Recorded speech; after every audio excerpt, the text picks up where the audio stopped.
Hello again. Well,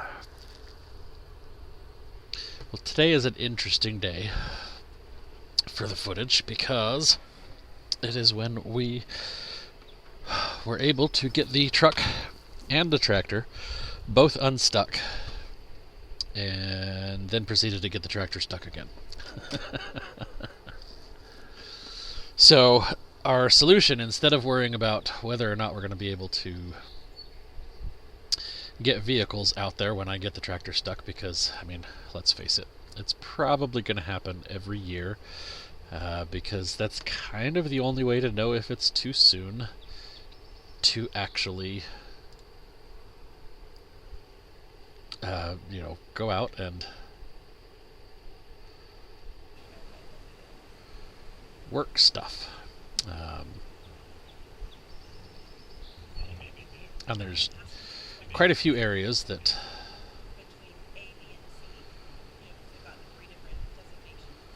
will result in the potential for getting stuck. So Emily had a good idea that we could go out and try and drive the ATVs around to kind of see where things are wet, but that presents two challenges. One, that if I'm on an ATV,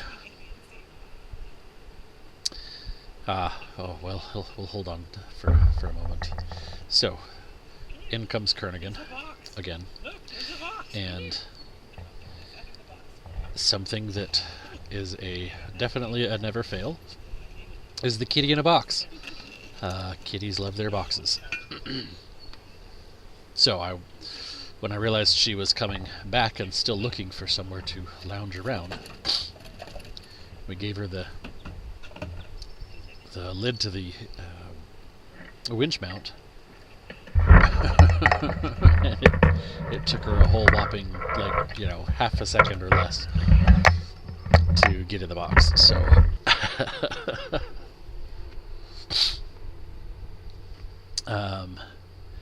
anyway, onwards to setting up this winch mount. But that was the ultimate decision that we ended up making. Was backtracking just a little bit.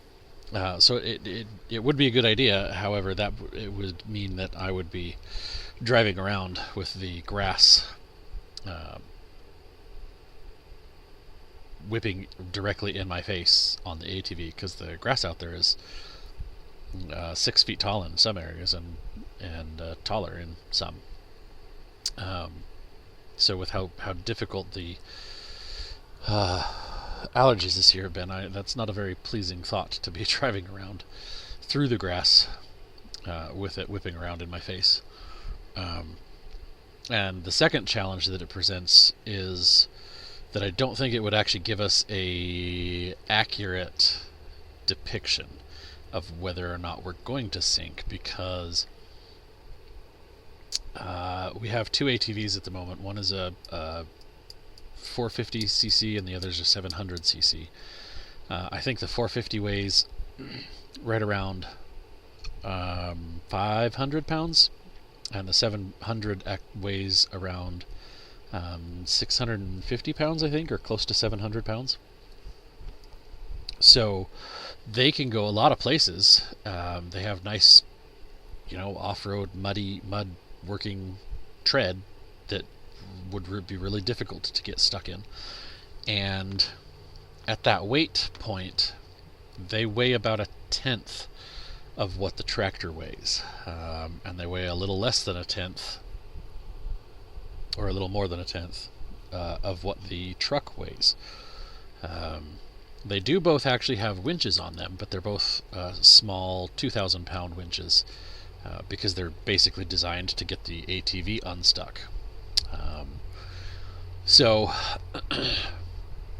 while it is possible that small of a bump could potentially get the tractor unstuck, the first time I got stuck 2 years ago, I decided that I wanted a winch somehow to get the tractor out. Just the way life went, finances did not allow for that. But this year is now the third time I've been stuck with the tractor. Third time I've needed to pull it out, and second time that the truck has gotten stuck trying to get the tractor out. So it can be a muddy mess. So we talked about it and we agreed that we would get this winch. And while I was putting it together, this little tag, this little ribbon has this pictogram here. And the right pictogram was pretty simple. Okay, you're supposed to put this on the hook so that you can, like, hold it, I guess. I stared at that left pictogram for about 30 seconds and gave up, and Emily stared at it for a couple minutes and finally figured out that you're getting your fingers cut off. That's a horrible pictogram. This pictogram for the trailer is a really good pictogram. You just glance at it and you go, oh, don't get behind it when you're dumping. Don't get inside of it when it's coming down. It'll kill you. Good to know. So, pictograms were a great idea in a lot of ways, because you don't necessarily have to understand a language to be able to figure it out, but they have to be designed well enough that you can actually glance at it and figure it out. You shouldn't have to stare at it. So, anyway.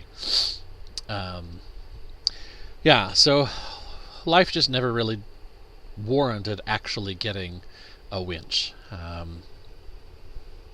But we decided that it was definitely time to do that, because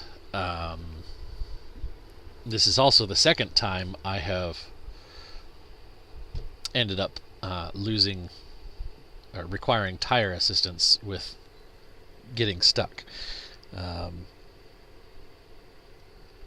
The second time I got stuck, it slipped down into a ditch that I had just dug and popped the tire bead, lost almost all of the beet juice out of the tire. We had to have a tire guy come out, and it cost us over $800 to repair that tire, put the ballast back in it, and get it ready to go. That was an expensive lesson. So this year I was trying to actually avoid that type of thing, and we tried to put some carpet under there to hopefully get some traction, and that didn't work. It ended up just bunching the carpet on the inside of the wheel, and then just ended up ripping the valve stem off. So I didn't lose as much of the ballast this year, and luckily we have a friend who used to work in the tire business and has most of the tire tools, so he was able to come over and help us out, and we'll show that in the next video, I believe. Yeah, so luckily, aside from his assistance and whatever, dinner payment arrangements we end up coming to with his family for his time and talent and tools, didn't actually cost us anything. So all of the money that would have gone to the tire company basically went into getting a winch. And so what you saw was a coupler and a link, so that I can actually basically mount the winch to a tree. Just wrap a chain around the tree, wrap that through the loop. The loop is then connected directly to the winch mount.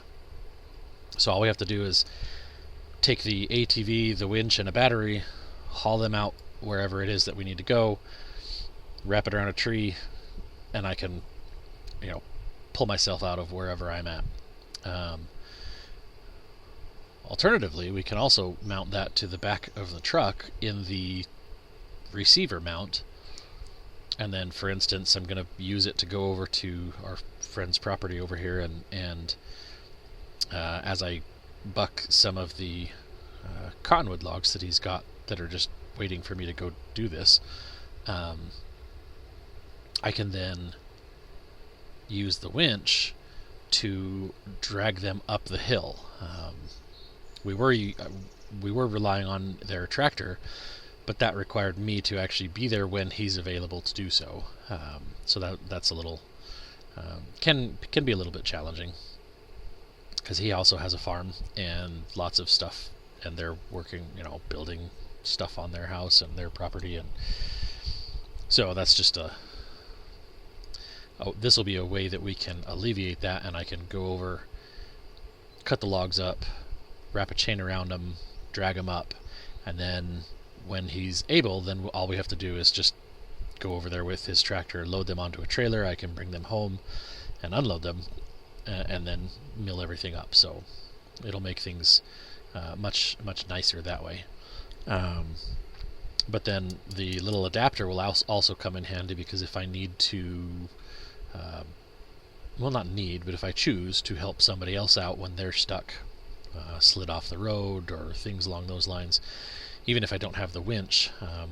So right here you can actually see the ring that I was talking about, and since I didn't know exactly what we were gonna need, we also picked up a couple of shackles and a snatch block, so we can change direction or increase the force or whatnot. We ended up not needing any of that, so it is what it is, but that's okay.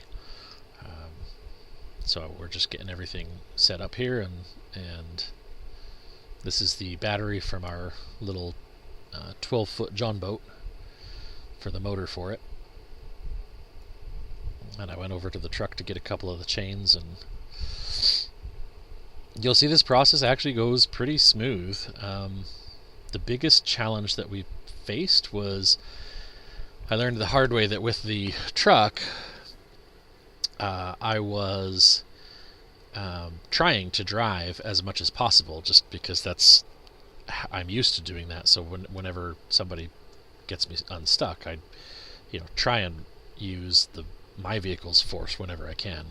And with this winch, the cable tends to bird's nest or rat's nest, however you want to call that, really easily, like ridiculously easily. And this was neither Emily nor I have ever done much with winches, and so while I knew to pay attention to that, I didn't realize Emily didn't know to pay attention to that, and so we ran into a couple of issues as we worked our way through that and learned the hard way. So one of the things we ended up having to do was we actually used the ATV and its winch, and I would spool its winch out, back the ATV up, and then use that so that I'm able to put, technically 2,000 pounds is what the winch is rated at, but the ATV's weight is really where that limit would stop. But you can see here, like I said, it popped it out pretty easy, and then I drove forward and made a mess of things not knowingly. One of the challenges I had with this truck, it does have this cow guard that is mounted to the bumper, which is mounted to the frame, but it's not exactly rated for pulling. So I did the unsafe thing, and the only place I could hook the chain was to that. It didn't luckily cause a problem, but I have come to the realization that any vehicle that I plan to do this kind of stuff with, I need to make sure it has both front and rear recovery hooks, because you need somewhere to hook things. So anyway, we didn't get footage of it, but like I said, we drove backwards with the ATV, spooling the winch out, and then would use that winch to pull the big winch to unspool it, and then would leave the ATV in neutral and use the winch to just drag that in. And so we're bringing the tractor forward, and we got pretty far, except again it started to bird's nest, so now we have to fix that because we don't want to damage the chain or the cable.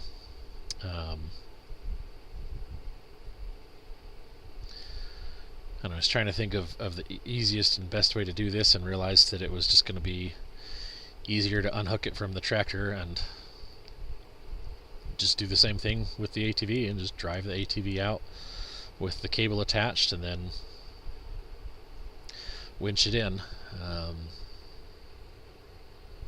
The tractor was much easier to hook the chain to because it actually has a frame section on the front of it that is designed to bolt something to. I don't know what you would bolt to it there, but I was able to just wrap the chain around that and then hook the chain to the cable, so that worked out pretty well. So we're just slowly pulling the ATV in, and if you watch carefully, this could have ended very badly. The tractor blocks a good chunk of it, but as you saw when I drove out there, you could only see my head and shoulders above the grass, and so being able to see the ATV above the tractor is a problem. I have no idea how this actually happened. Like, I don't understand the physics of what caused it to do this, but the ATV ended up standing up on the rear tires, and the winch cable was still pulling on the ATV frame, but like that little shiny spot there above the loader arm, that's the headlight on the ATV, and you got the handlebars right under there. That was pretty surprising to discover. So yeah, this was I mean, you can see, like, this is tall grass, like I was telling you.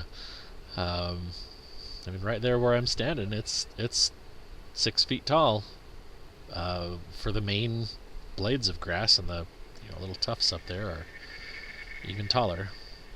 So we let the chain get a little bit of slack, and then I tipped it down. This could have ended a lot worse than it did, actually. The cable somehow shifted to the left towards me far more than I expected it to, and it ended up knocking me down, hitting me in the side hard enough to knock me down. It was quite the jolt. I don't understand, because the cable itself was straight through the grass, which was demonstrated by the fact that it was tight pulling it backwards. It was attached in the corner of the frame, and I don't know, it just doesn't make any sense how that actually happened, but somehow it did. So that's something that, if you're ever tipping an ATV from a standing position back down onto all 4 tires, and have a cable attached to it, be very, very, very careful and make sure you're several feet away from the cable. Luckily, the ATV did start after some finessing of the choke. This particular model has a carburetor and actually a pull start.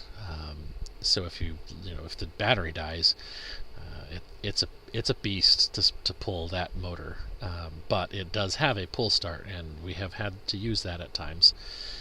So we figured this time I would stay on it and pay attention to what's going on.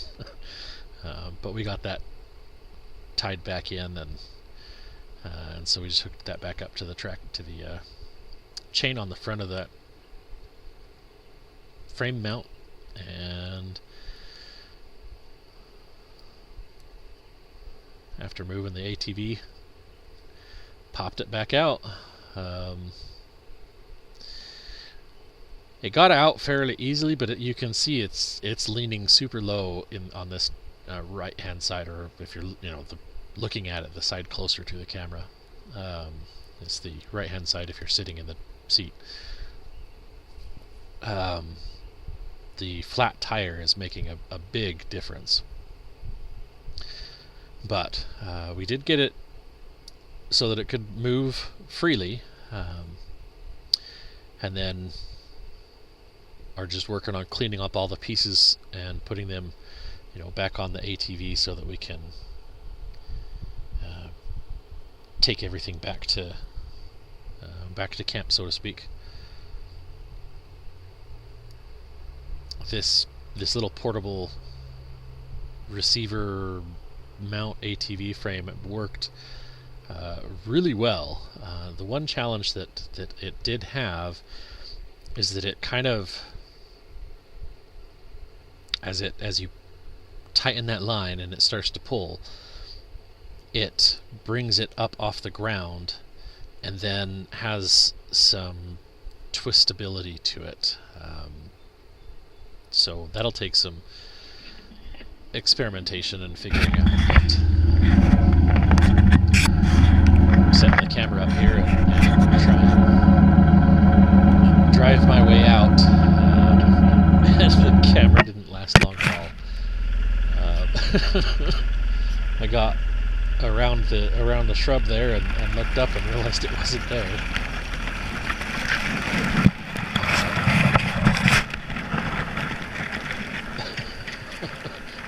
Emily drove right over it, not knowing it was there at all.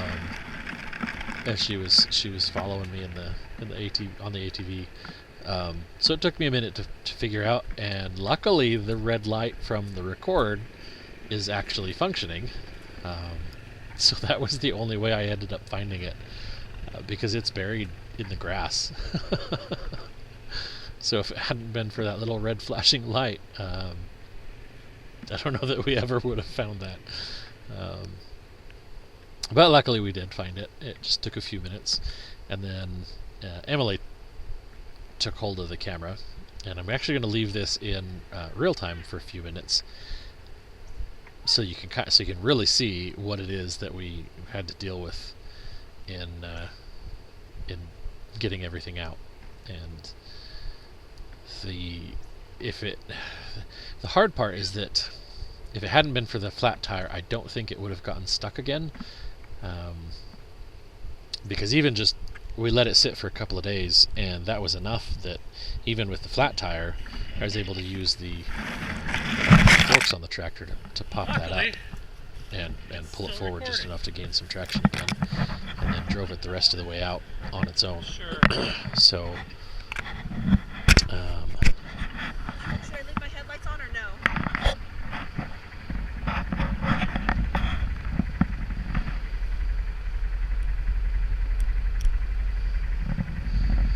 So yeah, Emily's gonna hold that for the drive, and she's just gonna follow me.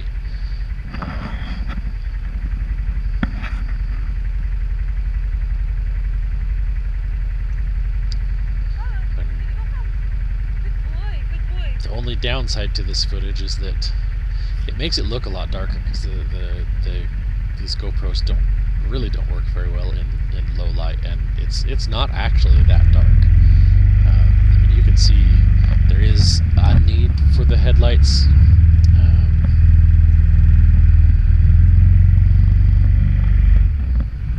But I could see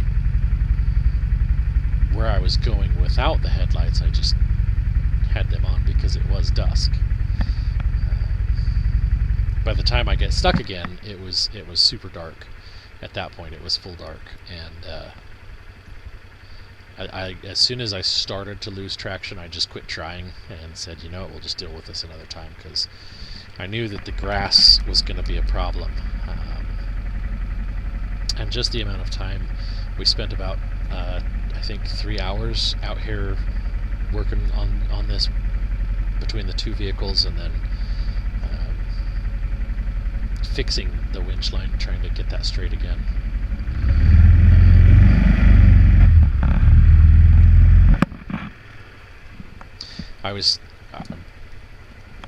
I had to pause because apparently the tractor has a lock for the loader joystick control, and I didn't know this. And I had used the loader just literally like 20, 30 seconds before this, and I went to raise it, and the joystick wouldn't move, and so I had stopped and was trying to figure that out. I ended up not figuring that out, and just driving forward, and I figured, well, we'll just play with it another time. I was thinking that, like, in my heart, I was just fearing that I broke something.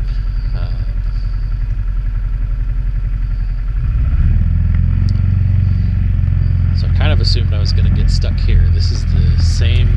It was actually the same ditch, just on the other side of some shrubs from where I had gotten stuck moments ago. But it just slowly worked through. I didn't want to risk damaging the tire, because at this point I don't know yet what the actual problem is, other than that it's flat. So I'm fearing that it's come off the bead, and I don't really want to drive it any more than I absolutely have to, but I've got to get it out of the mud before I can figure anything out. And luckily it turned out to literally just be the valve stem popped off. We ended up actually popping the bead just to get the valve stem out, and then we now have an excuse to buy a bigger air compressor, because the little air compressor is just a pancake style air compressor in a 3-gallon that we got when we first got married. It doesn't have enough airflow to push the tire back on the bead once we were done working on it, and you'll see that in the footage of working on the tire. But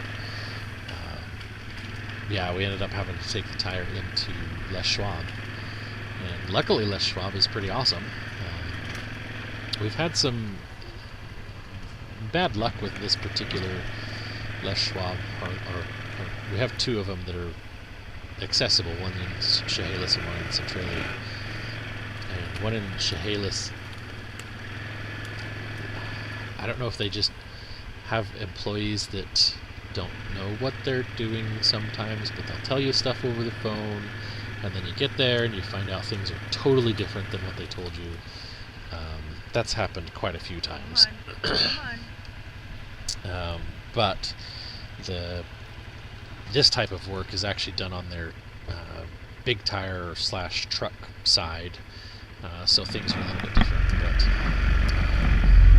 so right here, I've given up, because I could tell I was stopped, or I was stuck, and I just said, I'm done. I'm just going to walk out, come and get it tomorrow or another day. So Emily's trying to find a spot where it's dry enough that she can get off and walk around. It's just wet down here, and the biggest indicator that it's super wet is the fact that there's an ash forest. Are you stuck? The ash trees love water, like really high water content. So that's definitely something we're going to struggle with for a while, until we can get some good drainage and do quite a bit of work with the dirt. This field down here will be off limits for 8 months of the year. Is it Like I said, you can tell it's pretty dark now. The sun's almost completely gone.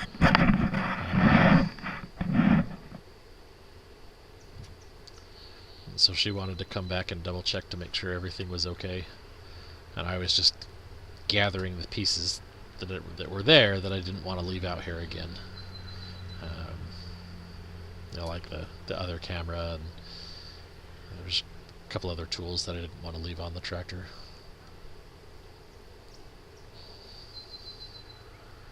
It's kind of a nice view of our forest, if you like the silhouette type look. But anyway, so yeah, That's as far as we got it for today. The truck, I got it to a point where it was free enough to drive, and I drove it up to basically the highest spot that I could find, and then just left it there, knowing it was better to try and drive that in a few days or a week when things have dried up a little bit, than to try and risk getting it stuck again. And so that was the plan all along. It's one of the benefits, I guess, of having an extra old truck that is just used as a farm truck.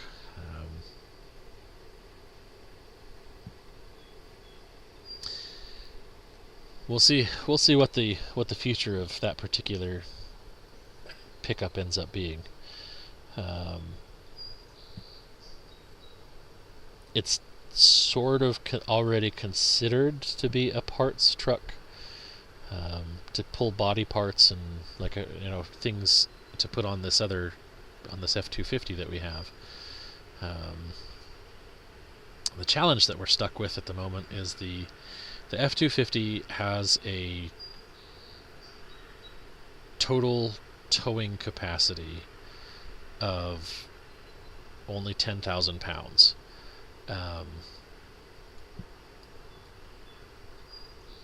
Which is kind of nice if you have something that's 10,000 pounds or less. But this tractor, for instance, as I showed in the last video, just by itself, with the backhoe, the loader, and I forgot to actually account for the ballast in the tires.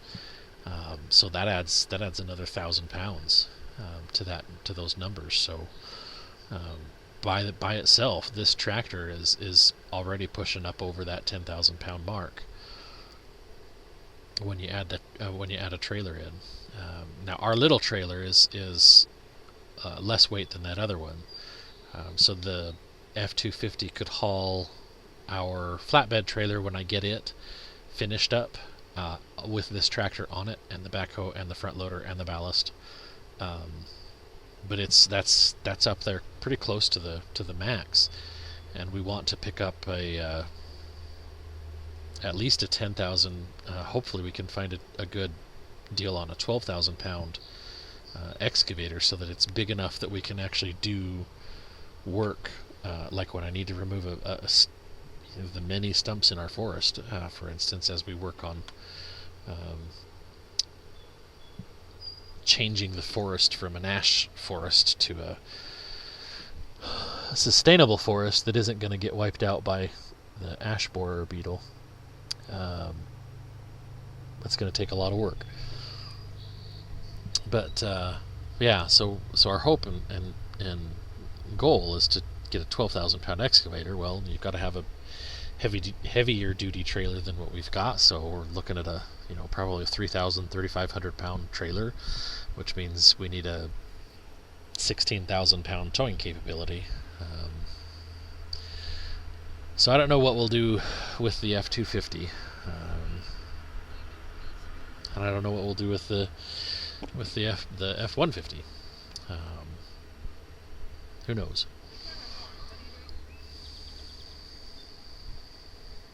But that was our adventure for the day.